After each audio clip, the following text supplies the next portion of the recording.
नमस्कार दोस्तों। आध्यात्मिक समाधान सीरीज के तीसरे एपिसोड के अंदर आप सभी का बहुत बहुत स्वागत है। प्यारे दोस्तों, हमारे आज के इस एपिसोड के अंदर जिस बहन का काउंसलिंग का केस हम आप सभी के सामने प्रेजेंट करने जा रहे हैं, ये बहन प्रोफेशन से एक स्कूल के टीचर हैं और एक जॉइंट फैमिली के अंदर अपने पति, अपने देवर, अपनी देवरानी, देवर देवरानी के 2 बच्चों के साथ एक ही घर के अंदर ये बहन रहते हैं। इनके अपने भी 2 बच्चे हैं, लेकिन दोनों बच्चे बड़े हो चुके हैं और एक बच्चा अपनी पढ़ाई के चलते और एक बच्चा अपनी जॉब के चलते साथ में माता पिता के नहीं रहते हैं। वो मतलब किसी दूसरे शहर में दोनों बच्चे रहते हैं और अभी तो अपने घर के अंदर बेसिकली ये हस्बैंड वाइफ है और इनके देवर देवरानी की फैमिली है। तो ये बहन काउंसलिंग कराना चाहते थे क्योंकि ये बताते हैं कि अब इनका पढ़ाई पढ़ाने का बिल्कुल भी मन नहीं करता है। इनका मन अपनी जॉब के अंदर नहीं लग रहा है। बहन ने बताया कि इनके पेट के अंदर बहुत सारी समस्याएं हैं, बहुत सारे ब्लॉकेजेस हैं। बहन बताते हैं कि इनको भूख नहीं लगती है, इनको नींद नहीं आती है और इसके साथ साथ ये कुछ आध्यात्मिक प्रैक्टिसेस फॉलो करते हैं। थोड़ा ध्यान साधना करने का ये बहन प्रयास करते हैं। काफ़ी समय से इन्होंने ध्यान करना सीखा हुआ है, लेकिन जो इनका नियम है अमृत वेला उठने का, यानी कि सुबह सुबह के समय उठ करके ध्यान करने का, परमात्मा को याद करने का, उस नियम का ये पालन नहीं कर पा रहे हैं, जिसको लेकर के ये बहन जो है बहुत ज़्यादा परेशान हैं। तो ये बहन चाहते थे कि इसके ऊपर कुछ चर्चा की जाए और इनको कुछ सोल्यूशन इनके सामने प्रेजेंट किया जाए कि इनको क्या करना चाहिए ताकि ये अपनी परेशानियों से बाहर आ जाएं। तो प्यारे दोस्तों, काउंसलिंग में क्या हुआ, किस प्रकार से बात खुली और इनको लगता क्या था और असली में क्या समस्या निकल करके आई, वो आप सभी के साथ बस अभी हम साझा करेंगे। तो हमारी जो ये टीचर बहन है, जब हमने इनको थोड़ा डीप डाइव किया, थोड़ा ग्रिल किया, इनसे इनके परिवार के अंदर रिश्ते कैसे हैं, थोड़ा इस चीज़ के बारे में इन्वेस्टिगेट किया, तो बहन ने ऐसा बताया कि जो इनके पति हैं वो परिवार के अंदर सबसे बड़े भाई हैं और इनके पति थोड़े कम पढ़े लिखे हैं, 9वीं 10वीं कक्षा ऐसे जो बहन हैं उनके पति पढ़े लिखे हैं। लेकिन जो इनके पति हैं वो मेहनती बहुत ज़्यादा हैं।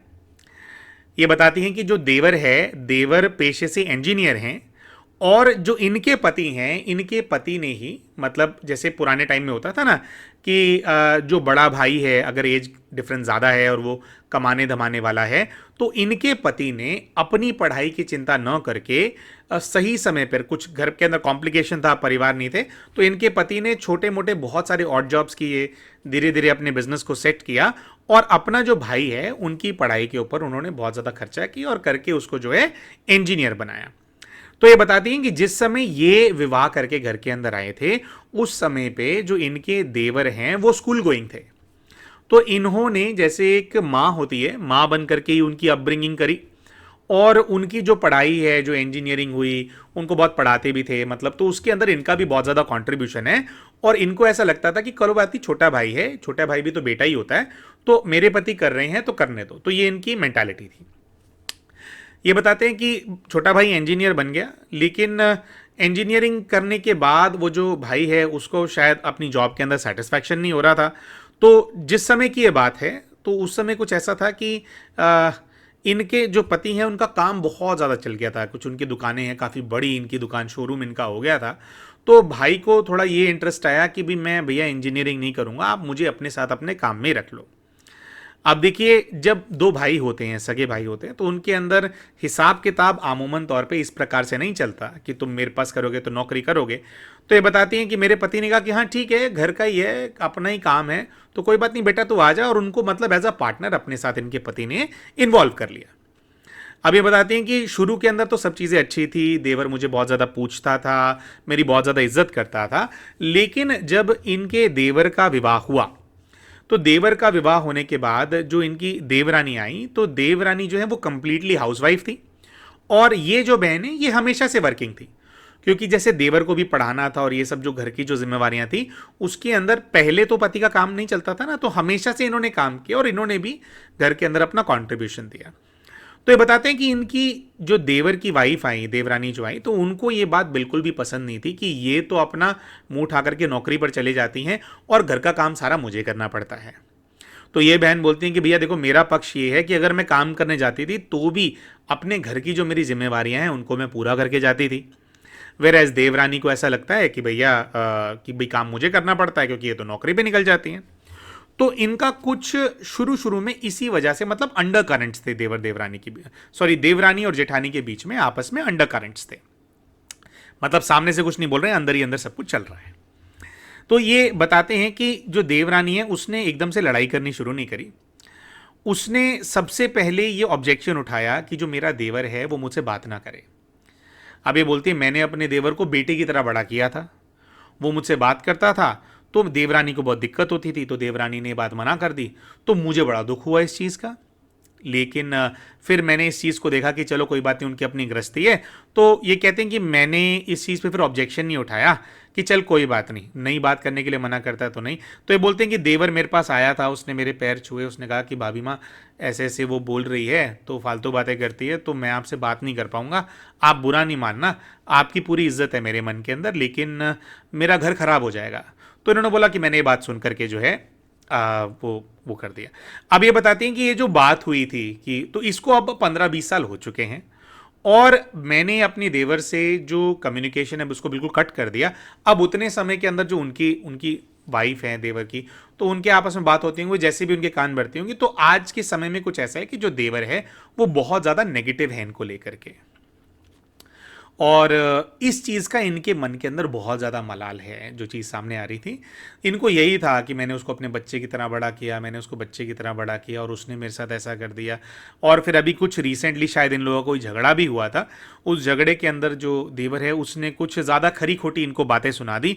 तो इनसे ये चीज़ जो है बर्दाश्त नहीं हो पा रही है कि जिसको मैंने अपने बेटे की तरह पाला उसने मुझे इतनी सारी बातें सुना दी हैं। तो ये बहुत ज़्यादा हलचल में है इस चीज़ को लेकर के।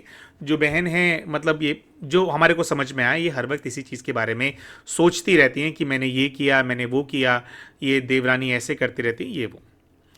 अभी कुछ और चीज़ें जो है हमारे को पता लगी। बहन बताती हैं कि जो इनकी प्रॉपर्टी, अब जो पति हैं और जो देवर हैं उनका बिजनेस तो एक है, लेकिन कुछ ऐसा है कि उनका जो देवर है वो तो किसी ना किसी बहाने से जो है पैसे लेता रहता है वहाँ से कि अभी मेरी बेटी को यूएस भेजना है, अभी ये है, मुझे इसके लिए पैसे दे दो, अभी मुझे इसके लिए पैसे दे दो। लेकिन जब मैं अपने पति से पैसों की बात करती हूँ तो मेरे पति जो है पैसे नहीं लेकर के आते, तो घर का जो खर्चा है वो तो इकट्ठा मिलता है घर के अंदर, राशन पानी बिजली पानी वो तो डायरेक्टली करते हैं। और वो लोग ये कहती हैं कि वो ना अलग अलग चीज़ को लेकर के जो है पैसे खींचते रहते हैं। इसके साथ साथ बहन ने यह भी बताया कि इन लोगों का एक घर नहीं है, दो प्रॉपर्टीज हैं, दो बड़े बड़े इन लोगों के पास फ्लैट है। अब ये बताते हैं कि उनका फ्लैट का कुछ कॉन्सेप्ट ऐसा है कि सेम ही बिल्डिंग के अंदर वो फ्लैट है, शायद आमने सामने है। तो एक बड़े फ्लैट के अंदर ये लोग रहते हैं और सामना वाला जो फ्लैट है उसको पूरी तरह से स्टोर रूम की तरह ये लोग यूज करते हैं। उसके अंदर केवल एक ही कमरा अवेलेबल है जिसके अंदर एक बेड पड़ा हुआ है। ठीक है। अब ये बताते हैं कि जिस घर के अंदर हम लोग रहते हैं, जब इनके शायद पिताजी की मतलब ससुर जी की या सासू माँ की शायद मृत्यु हुई, जब उन्होंने शरीर छोड़ा तो कुछ ऐसा निर्णय हुआ कि भाई दोनों घरों को डिवाइड कर लेते हैं। तो कुछ ऐसा था कि जो घर के अंदर ये लोग रहते हैं उस घर को प्रॉपरली बनवाया हुआ है, जैसे टाइलें वगैरह लगी हुई हैं, किचन प्रॉपरली मॉड्यूलर बनी हुई है, सारी सुख सुविधाएं इस घर के अंदर है। और सामने वाला घर स्टोर रूम सा है तो वो थोड़ा खंडर सा हुआ पड़ा है ना।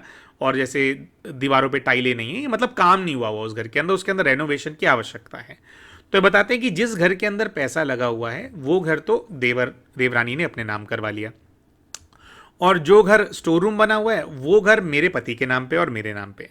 तो अब इनको इस चीज़ से भी बहुत ज़्यादा जो है इस चीज़ से इनको बहुत ज़्यादा अंदर से जो है इनको तकलीफ है।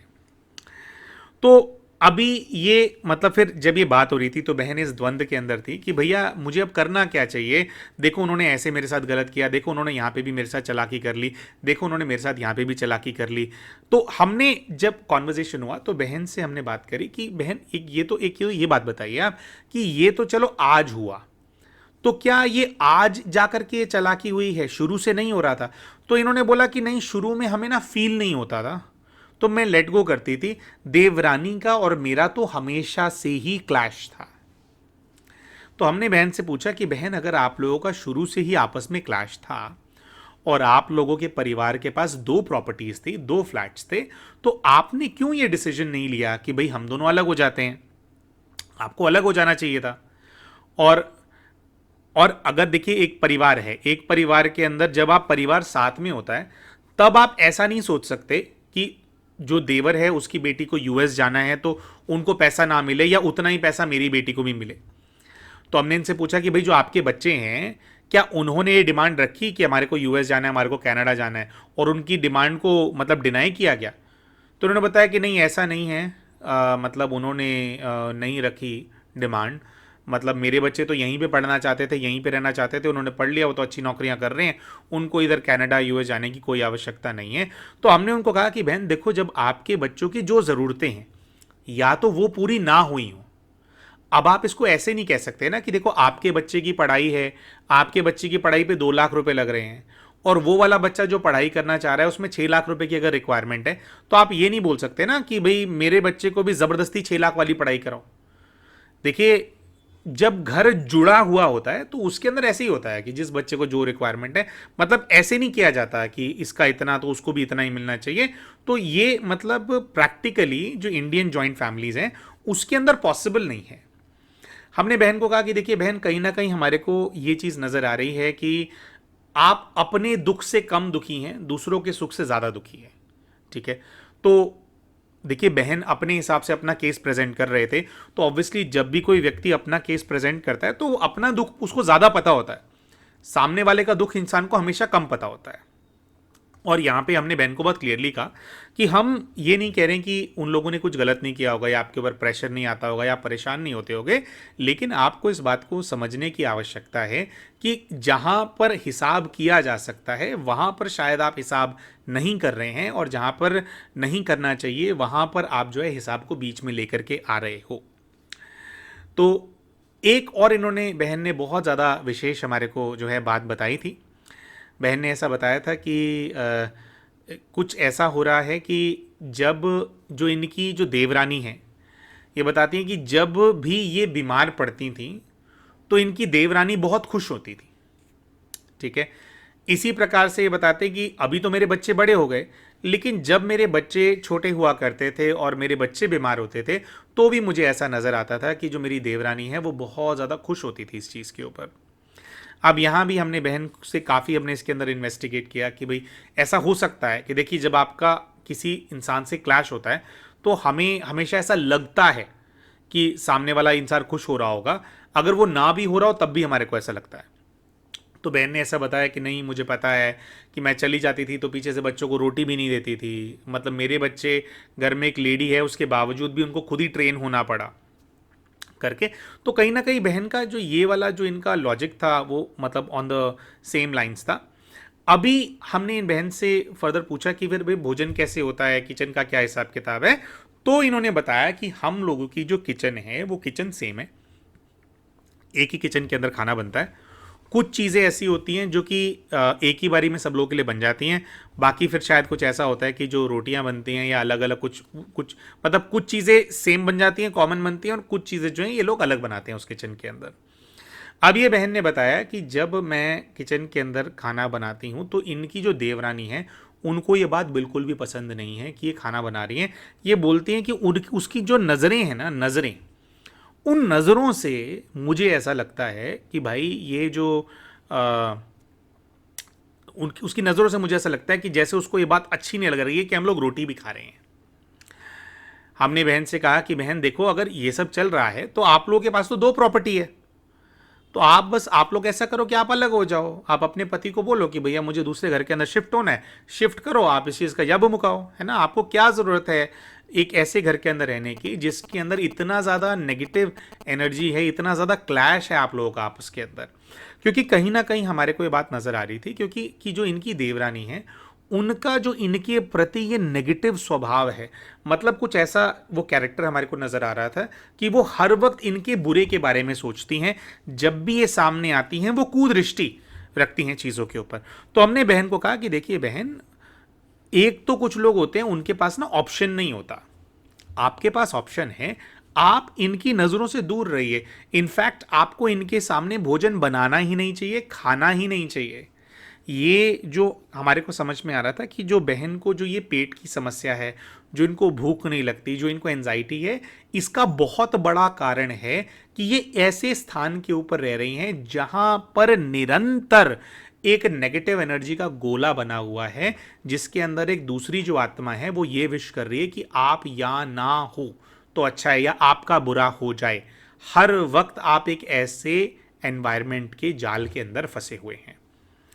तो ये बहन ने ऐसा बताया कि भाई मैंने अपने पति से बात करी है, लेकिन जो मेरे पति हैं उनका एटीट्यूड बहुत लेड बैक है, मतलब वो सुनते नहीं है बात को। पति से बात करिए तो वो कह रहे हैं कि भाई चलो कोई बात नहीं, अगले साल देखेंगे। और ऐसा वो कई बार बोल चुके हैं, कई बार बोल चुके हैं अगले साल देखेंगे, लेकिन उनको जो है वो एक्चुअली में एक्शन नहीं लेते हैं। एक्चुअली में वो, इनके जो पति हैं वो भी ज़्यादा बोलते नहीं हैं, तो इनका यही है कि देवर देवरानी बहुत ज़्यादा तेज हैं, इन्होंने मेरा इस्तेमाल कर लिया, हमें यूज़ कर लिया, और अब ये सब कुछ खा करके सब कुछ जैसे हड़प कर लेना चाहते हैं, और चाहते हैं कि अच्छी से अच्छी चीज़ें जो हैं उनके पास आ जाएं। तो मुख्यतः बहन की ये प्रॉब्लम थी कि जिस घर में हम हैं इसके अंदर सभी सुख सुविधाएं हैं। इन्होंने अपने पति को ये बोला कि भैया उस घर को भी इस घर के बराबर आप तैयार करवाओ। अब दोस्तों, आप अपने माइंड के अंदर एक इमेज को क्रिएट करो। आपने घर देखे होंगे, एक वेल फर्निश्ड, है ना, वेल फर्निश्ड घर जो कि प्रॉपर मॉड्यूलर वगैरह, मॉड्यूलर किचन सब कुछ उसके अंदर बना हुआ है, और वॉशिंग मशीन है, चूल्हा, मतलब सब कुछ है उस घर के अंदर। और बिल्कुल उतने ही बड़े साइज का, उसी ही नक्शे का एक दूसरा घर जिसके अंदर बिल्कुल भी फर्निशिंग नहीं हुई है। तो आप लोग माइंड में ही आपकी इमेज क्रिएट हो गई होगी कि कैसे उतना ही बड़ा घर, सारी वही सुविधाएं, लेकिन कैसे ये वाला घर जो है बहुत ज़्यादा सुंदर लगता होगा, और वो वाला जो घर है वो एक खंडर नुमा जो है जगह उसके अंदर नजर आती होगी। तो ये बहन जो है अपने पति के सामने को इन्होंने प्रपोज किया कि वहाँ पे शिफ्ट करा दो आप हमारे को, और उस घर को तैयार करवाया जाए। अब यहाँ पे हमने बहन से बात करी कि भैया एक बात बताइए, आपको ऐसा क्यों चाहिए कि जो सामने वाला घर है वो वाला घर इस घर जितना ही आलीशान होना चाहिए। तो बहन ने इसके अंदर ये पॉइंट रखा कि उनकी एक बेटी है, बेटी का विवाह होना है, तो बेटी का विवाह होगा तो लड़के वाले देखने के लिए आएंगे। अभी उस घर के अंदर लड़के वाले मेरी बेटी को देखने के लिए आएंगे तो मेरी बेटी की शादी कैसे होगी? तो मतलब ये है कि उसके तो फिर वो हो जाएगा ना। तो भाई हमने इतना कुछ यहाँ पे बनाया है, इकट्ठा किया है, सारा फर्नीचर हमारे पैसों का बनाया हुआ है, तो अब हम इसको एकदम से छोड़ करके कैसे चले जाएं? दोस्तों देखिए, हमारी जो बहन को अल्टीमेट एडवाइस थी वो ये थी कि जो दूसरा खंडर नुमा घर है ना, वो कितना ही खंडर क्यों ना हो, ठीक है, उसके अंदर कितनी ही सुख सुविधाएं कम क्यों ना हो, उसके अंदर केवल एक ही बेड क्यों अवेलेबल ना हो, लेकिन आपको तत्काल इस घर से निकल करके, क्योंकि इस आमने सामने है, इस घर से निकल करके उस घर के अंदर शिफ्ट हो जाना चाहिए, उसी बेड पर लेटना चाहिए। ज्यादा ही आपको रिक्वायरमेंट है, वहां पे कोई वो नहीं है, तो आप ऐसा कर सकते हैं कि सोइए आप उसी घर के अंदर, रहिए आप उसी घर के अंदर, अपने बेसिक जो आपके कपड़े हैं उनको वहां ले जाइए, और भोजन के लिए यहां आ जाइए। और थोड़े ही समय में अगर वहां पे किचन सेटअप नहीं होती है तो एक छोटा सा इंडक्शन चूल्हा वहां पे रख लेना चाहिए, और उसके अंदर खिचड़ी पका करके खाओ, लेकिन इस घर के अंदर न रहो। दोस्तों, हमारी ये बात सुनकर के आपको ऐसा लग रहा होगा कि इस बहन की क्या गलती है, क्या इस बहन का हक नहीं है? देखिए दोस्तों, यहां पर समझने की बात यह है कि इन बहन की गलती नहीं है, इनका हक भी है। कुछ गलती होगी तो वो हमारे सामने आई नहीं, लेकिन हमें यह समझने की बात है कि हमें जो हमारा जो मेंटल पीस है, जो मानसिक शांति है, जो पॉजिटिविटी है ना, जो एक शुभ वातावरण होता है ना, शुद्ध वातावरण जो होता है जिसमें शुभ वचन होते हैं, शुभ विचार होते हैं, हमें वो चाहिए या हमें दीवारों पे टाइलें चाहिए? देखिए, अगर ये लोग इस युद्ध के अंदर रहेंगे कि जब तक इतनी सारी सुख सुविधाएं हमें न मिल जाएं तब तक हम उस घर के अंदर शिफ्ट नहीं होंगे, तो इसका मतलब ये है कि आप इस चीज को डिसाइड कर रहे हो कि ये जो नेगेटिविटी है मैं इसको पूरी तरह से झेलने के लिए तैयार हूं। इस घर के अंदर नेगेटिविटी का पूरा बॉल बना हुआ है। तो अगर इस घर के अंदर आप रहेंगे तो ये जो आपको समस्याएं हो रही है ना, इससे आप बाहर नहीं निकल सकते। जब तक इस घर के अंदर रहोगे तब तक इस घर के अंदर आप बीमार रहोगे। आपका पॉइंट बिल्कुल ठीक है कि आपका हक बनता है, लेकिन अभी आपको ये निर्णय लेना है कि मुझे हक की लड़ाई लड़ने में अपना जो शरीर है, अपना जो मेरा जो जो मेंटल पीस है, उसको पूरी तरह से गवा देना है, या फिर अभी शिफ्ट हो जाओ, धीरे धीरे धीरे धीरे करके आप उसको बना लो। क्योंकि अगर आपको ऐसा लग रहा है, हमने बहन को बोला कि अगर आपको ऐसा लग रहा है ना बहन कि इस घर के अंदर लड़के वाले आपकी बेटी को देखने के लिए आए, और इस घर के अंदर चाहे कितनी शानो शौकत क्यों ना हो, इस घर के अंदर आपकी बेटी का रिश्ता तय हो जाएगा किसी अच्छी जगह पे, तो ऐसा हो ही नहीं सकता। जब आप ऐसी आत्माओं के साथ रह रहे हो जो कि चाहते हैं कि आपका बुरा हो, दिन रात उनके दिमाग में यही चीज चल रही है, तो वो एनर्जी जैसे आपको इंपैक्ट कर रही है ना। अभी यहां पे देखो, ब्लैक मैजिक और ये सारे एंगल पे तो हम गए ही नहीं, अलग से कोई क्या करवा रहा हो हमारे को वो भी चीज नहीं पता है। ये तो ये बात है कि किसी के नेगेटिव संकल्प ही इतने ज्यादा चल रहे हैं, वो ही देखो कितने पावरफुल हैं। अरे भले आपने सब कुछ किया है, लेकिन अभी जो अभी की स्थिति है उसके अंदर ठीक होने के लिए आपको यह निर्णय लेना पड़ेगा कि सबसे पहले आप इनकी नजरों से दूर हो। अरे भाई, घर के अंदर शांति होगी, सुख होगा, तो अच्छे रिश्ते भी आएंगे। घर के अंदर आसुरी शक्ति घूमेगी, नेगेटिव इमोशन क्या है, आसुरी शक्ति है, ये घूमेगी, तो असुरों के रिश्ते आएंगे।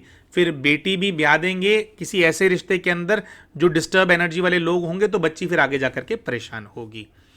तो हमने बहन को कहा कि बहन देखिए, कभी कभी किसी बड़ी चीज के लिए, बड़ी चीज क्या है, सुख है, उसके लिए ये जो आंखों की चकाचौंध होती है इसको त्यागना पड़ता है।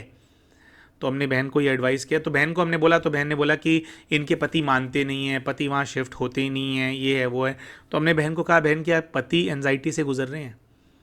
क्या उनको खाना नहीं पच रहा है? क्या उनकी भूख लगनी बंद हो गई है? ये सारी चीज़ें आपके साथ हैं। पति आपसे कितना ही प्रेम क्यों ना करते हो, लेकिन आपका जो दर्द है वो आप समझ सकते हैं, कोई भी दूसरा व्यक्ति उस दर्द को नहीं समझ सकता। बहन बार बार बोल रहे थे कि यहाँ वॉशिंग मशीन है, यहाँ पर ये है, सब कुछ सेटअप है, मैं कैसे करूँगी, मैं कैसे करूँगी। तो हमने बहन को कहा कि बहन, जिंदा रहोगे तो सब कुछ कर लोगे। यहाँ पर जो परिस्थिति है उसमें तो ऐसा है कि आपके ऊपर इस प्रकार से इस नेगेटिव एनर्जी का प्रभाव है कि पता नहीं कब प्राण पखेरु हो जाएं। इतना ज़्यादा तो आपकी स्थिति हिली हुई है। तो इससे बढ़िया ये है कि आप यहाँ से जाओ। जब इस नेगेटिविटी से आप अलग हो जाओगे, जब इस प्रभाव से आप अलग हो जाओगे, जब आप भोजन बनाओगे शुभ संकल्पों के साथ, जिसके अंदर दूसरे की कुदृष्टि नहीं जा रही होगी। अभी जो भोजन आप खाते हो वो भोजन जहर का काम कर रहा है, आपको अमृत खाना है। तो भोजन को परमात्मा की याद में आप जाकर के बनाओ। भले ही 4 सब्जियां ना खाने को मिलें, सलाद खाने को ना मिले, भले ही खिचड़ी खाओ, भले ही नमक के साथ रोटी खा लो 4 दिन, लेकिन जो खाओ वो शुभ संकल्प, शुभ भावनाओं से क्रिएट किया हुआ भोजन हो, जो कि आपके लिए अमृत का काम करेगा। आपको इससे बाहर निकलने की आवश्यकता है। दूसरा दोस्तों, हमने इन बहन की इस लाइन पे जो है काउंसलिंग करी, वह था कि जब भी हम किसी के लिए कुछ करते हैं और हम कुछ एक्सपेक्टेशन रखते हैं कि रिटर्न में हमें ये मिलेगा, तो हमेशा वो जो काम हमने किया होता है, हमने भला ही कितने भले का काम क्यों ना किया हो, वो हमारे को दुख ज़रूर देता है। एक्सपेक्टेशंस हमेशा दुख जीवन के अंदर लेकर के आती हैं। दोस्तों, आपने एक कहावत सुनी होगी कि जब दान करने जाओ ना, तो दाहिने हाथ से अगर दान करो तो बाएं हाथ को, बाएं जो हाथ है उसको पता ना लगे कि आपने दान किया है। इसका मतलब क्या है कि या तो आप किसी की मदद करो ही मत। मतलब ऐसा नहीं होना चाहिए कि आपने मदद कर दी और उसके बाद आप यही सोचते रहो कि मैंने तो मदद कर दी, इसको भी मेरे लिए कुछ करना चाहिए। क्योंकि जो मांगने वाली आत्मा है ना, जो लेने वाली आत्मा है, वो खाली है। आपके पास था तो आपने उस आत्मा को दे दिया, वो आत्मा कंज्यूम कर लेगी। जो आत्मा पहले से ही खाली है वो आपको क्या देगी? क्या भिखारी से भीख मांगी जाती है? या आप ऐसा देखें कि 2 भिखारी हैं, तो एक भिखारी क्या दूसरे भिखारी के पास जाकर के भीख मांगेगा, या भिखारी उस व्यक्ति के पास जाएगा जिसको देख करके उसको लगेगा कि नहीं भैया ये सक्षम है, ये मुझे दे सकता है। तो यहां पर दोस्तों केवल पैसों की भिखारी की बात नहीं हो रही है, यहां पर शक्तियों की बात हो रही है। हमारे अंदर पेशेंस होता है, हमारे अंदर प्रेम होता है, हमारे अंदर जो है सहन शक्ति होती है, बहुत सारे हमारे अंदर ऐसी शक्तियां होती हैं जिनका दान हम अपने रिश्तेदारों को करते हैं, उन लोगों को करते हैं जो कि हमारे जीवन में हमारे रिश्ते बन करके आते हैं। तो आज आपका एक रिश्ता ऐसा है जिसको बहुत ज्यादा जरूरत है आपसे, वो आपके आगे फैला रहा है अपना हाथ, है ना। तो आपने अपनी जो आपकी शक्ति है, आपने उसका दान दिया, आपने धैर्यता का दान किया, आपने प्रेम का दान किया, आपने ऐसा कुछ दान किया उस आत्मा को, और अब वो आत्मा तो भिखारी है, आप साहूकार हो उस चीज के अंदर। तो क्या आप ये एक्सपेक्ट करोगे कि अब भिखारी मुझे वापस भीख दे? जो दे दिया वो दे दिया। भिखारी को पकड़ा नहीं जाता है कि भैया वापस मेरे को वापस कर, मैंने तेरे को दिया था, मैंने 10 रुपया दिया था तो मुझे 10 नहीं 5 तो वापस कर। ऐसा कभी नहीं किया जाता है। और दूसरा जो चीज समझने की है वह ये होती है कि जिन भी आत्माओं ने हमसे कर्जा लेना होता है ना, कुछ हमारा हिसाब किताब होता है, तो वो इसी प्रकार के जो क्लोज के रिश्ते होते हैं उसके अंदर वे पार्ट लेकर के आती हैं और हमसे वो सब कुछ ले लेती हैं जो कि वो लेना चाहती थी। कभी कभी या ज्यादातर उससे ज्यादा ले लेती हैं वो, है ना। तो आपको इस जाल में नहीं फंसना है कि पहले उसने आपसे लेना था 2 रुपया, उसने 5 खींच लिए, अब आप सोच रहे हो कि मैं 3 वापस ले लूं। 3 वापस लेने जाओगे तो 30 ले लोगे उससे। फिर वो आत्मा कहेगी 27 पेंडिंग हो गया, अब मुझे वापस कर, तो वो 50 ले लेगी। तो इससे क्या है, आपका हिसाब किताब बढ़ता जाएगा। तो अगर ऐसी आत्माएं आपके जीवन के अंदर हैं, जो किया वो कर दिया, उसको सोचो मत, ठीक है। उसको सोच सोच करके, जो दान होता है ना, कहते हैं दान दिया और भूल गए। दान हमने दिया उसका बार बार याद करो ना कि अरे मैं बहुत दानी हूं, अरे मैंने किया है इसके लिए, अरे मैंने किया है। तो जो दान का जो फल आपको मिलना होता है वो फल खत्म हो जाता है, क्योंकि आपने एंजॉय कर लिया ना उस चीज को कि मैंने दान दिया, उसका अभिमान आ गया हमारे अंदर, है ना। तो हम यहाँ पे बहन को अभिमान वाली बात नहीं कह रहे, लेकिन स्मृति है ना उस चीज की कि मैंने किया, मेरे पति ने किया, अरे मैंने किया, मेरे पति ने किया, अरे छोटे थे कर दिया, जाने दो उसको। और आपको आज जो इज्जत की एक्सपेक्टेशन है वो भी मत रखो। हिसाब किताब था, खत्म हुआ। आपके जो देवर हैं उन्होंने 1 बार 2 बार आपसे झगड़ा किया, लेकिन आप दिन में 50 बार उस झगड़े को अपने माइंड में जी रहे हो। झगड़ा 1 बार हुआ, झगड़ा 2 बार हुआ, तो जो देवर ने किया उसको तो 2 बार का मिला, लेकिन अपने माइंड में सोच सोच के आपने उसको कितना बड़ा बना लिया। तो अपने जो हिसाब किताब है और इन आत्माओं के साथ अब न बढ़ाएं, इनसे अलग हुआ जा सकता है तो अलग हो जाएं, यही हमने बहन को कहा। और प्रायोरिटी अपने सुख को, अपने चैन को रखो। देखो, अपने पति के ऊपर प्रेशर डालोगे कि वो पूरा घर बना करके दे तब हम उस घर के अंदर शिफ्ट हों, ये होते होते पता नहीं कितने सालों निकल जाएं, क्योंकि बड़ा इनका घर है, उसको रेनोवेट कराने में ही 15-20 लाख रुपए लग जाएगा। अब बिजनेसमैन आदमी के पास कहने के लिए बहुत पैसा होता है, लेकिन अपने लिए कभी पैसा निकाल ही नहीं पाता बिजनेसमैन आदमी। तो कब होगा और कब तक झेलते रहोगे? इससे बढ़िया है शिफ्ट कर जाओ। शिफ्ट कर जाओगे ना तो फिर पति के ऊपर भी प्रेशर आ जाएगा। फिर वो एक साथ 15 लाख न भी लगाए तो कभी लाख रुपए का काम करवा देगा, कभी 2 लाख रुपए का काम करा देगा। धीरे धीरे धीरे धीरे हो जाएगा, लेकिन ये होगा तब जब आप निश्चय करोगे कि भैया मैं नहीं रह रही हूं, मैं वहीं जाकर के सोऊंगी। जब पति को आकर के सोना पड़ेगा ना उधर, जब खुद को उसको लगेगा कि अरे मच्छर लड़ रहे हैं, है ना, खुद को खंडरनुमा घर में रहना पड़ेगा, तब वो अपने आप वहां से माल भी क्लियर करेगा, धीरे धीरे घर भी रेनोवेट करेगा। तो इन्हीं लाइंस पे हमने बहन से बात करी और हमारा ओवरऑल जो कंक्लूजन था वो ये था कि जो भी समस्याएं इनके जीवन के अंदर हैं, जो भी बीमारियां, जिनसे जो एलिमेंट्स इनके जीवन के अंदर आ रहे हैं, वो इसलिए आ रहे हैं क्योंकि ये ऐसे लोगों के साथ रह रहे हैं जो कि इनको लेकर के बहुत ज़्यादा नेगेटिव हैं, जो इनसे नफरत कर रहे हैं। तो अपनी एक एक सांस में ये उनकी नफरत को इनहेल कर रहे हैं, एक एक रोटी का टुकड़ा जो खा रहे हैं उसके साथ उनकी नफरत को ये अपने अंदर एब्जॉर्ब कर रहे हैं, कंज्यूम कर रहे हैं। तो इसकी वजह से इनकी पूरी जो लाइफ है डिस्टर्ब हो गई है। और जब इतनी ज़्यादा नेगेटिविटी हमारे, मतलब इतनी ज़्यादा, आप इमेजिन कीजिए जंजीरें हैं, उन्होंने आपको नीचे की तरफ खींच रखा है और आप मेडिटेट करके ऊपर उठना चाहोगे तो वो जंजीरें आपको नीचे खींच करके रखती हैं। इसी प्रभाव की वजह से आप सुबह नहीं उठ पा रहे थे, इसी प्रभाव की वजह से जब आप ध्यान कर रहे हैं आपका ध्यान भी नहीं लग पा रहा है, क्योंकि ये नेगेटिव एनर्जी आपको प्रभावित कर रही है। तो आपको क्या करना है? इस नेगेटिव एनर्जी से दूर होना है। आपको इमीडिएटली घर को शिफ्ट कर लेना है, चाहे दूसरे घर में सुविधाएं हों या ना हो, अपने आप सुविधाएं आ जाएंगी। प्यारे दोस्तों, हम आशा करते हैं कि इस वीडियो के अंदर जो जानकारी हमने आप सभी के साथ साझा करी, ये जानकारी आपको पसंद आई होगी। वीडियो पसंद आया हो तो वीडियो को लाइक ज़रूर करें। चैनल अभी तक सब्सक्राइब नहीं किया तो चैनल को सब्सक्राइब भी कर लो, और वीडियो में कमेंट करके हमें बताएं कि आज की जो जानकारी हमने दी वीडियो में, इससे आपने क्या सीखा। मिलते हैं आप सभी के साथ अपने अगले वीडियो के अंदर। नमस्कार।